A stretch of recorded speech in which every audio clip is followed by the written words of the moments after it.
عام مسلمان ته هم ښکنځل کول د حدیث د روی څخه دا جائز نه دي، دا فسق دی. هر مسلمان باید د دې څخه اجتناب وکړي او دا لازم دی چې د هغه څخه ځان وساتي.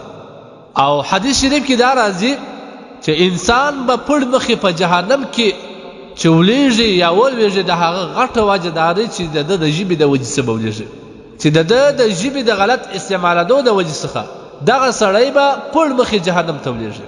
بل روایت کې راځي نبي علیه الصلوة والسلام فرمایي چا چې ما ته د 2 شیانو ضمانت راکړي زه هغوی ته د جنت ضمانت ورکوم. هغه 2 شیانو کې یو شی چې کوم دی ژبه هم ده. ریاض صالحین کې یو روایت دی عن ابن مسعود رضی الله تعالی عنه قال رسول الله صلی الله علیه وسلم سباب المسلم فسوق وقتاله کفر.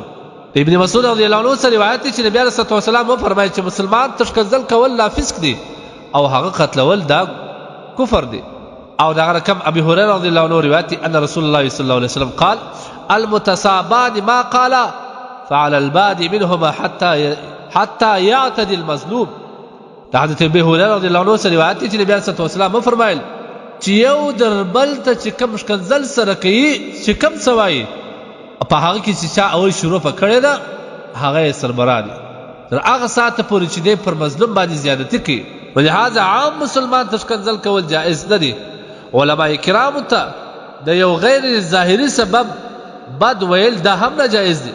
فقهای کرام داسې لیکي چې کوم سړی عالم ته ښکنځل د علم په وجه وکړي یا د علمیت په خاطر باندې وکړي پر دغه سړی باندې اندیشه د کفر ده. او کوم سړی چې د علماو سره بغض لري یا دغه رقم د علم په وجه دوی سره بغض ساتي پر دغه کسانو باندې فقهای کرام لیکي چې پر دې باندې دا خطره د کفر ده. او فقهای کرام فرمایي چې دغه سړی د خپل ښځې سره نکاح ختمیږي، لهذا دی به د زړه له کومې توبه کوي او احتیاطاً به خپل نکاح هم دی کوي.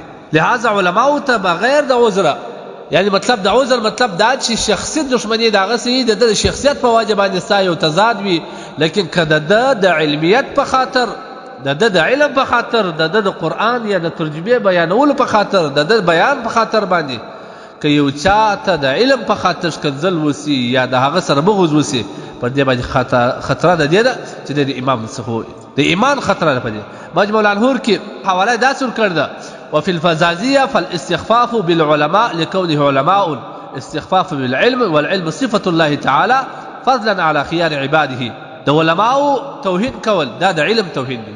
علم د الله یو صفت دی، د علم توهین کول چې کوم دی پر دې باندې خطره ده دی چې دا سړی کفر ته ورسېږي. یو بل ځای کې راځي هم مجموع الانهور نقل کړی دي من انهان الشرعیة او المسائل التي لا بد منها كفر ومن بغض عالما من غیر سبب ذا خيف عليه الكفر.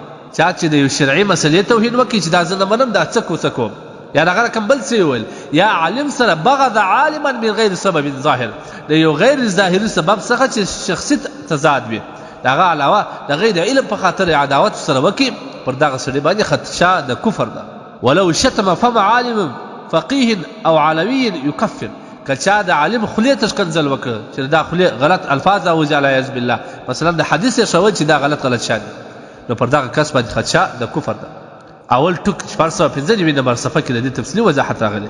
لهذا عام خلکو ته ښکنځل نه دي پکار، علماو ته خو به طریقه او لا ښکنځل روایت نه لري، د دې څخه باید ځان وساتل شي.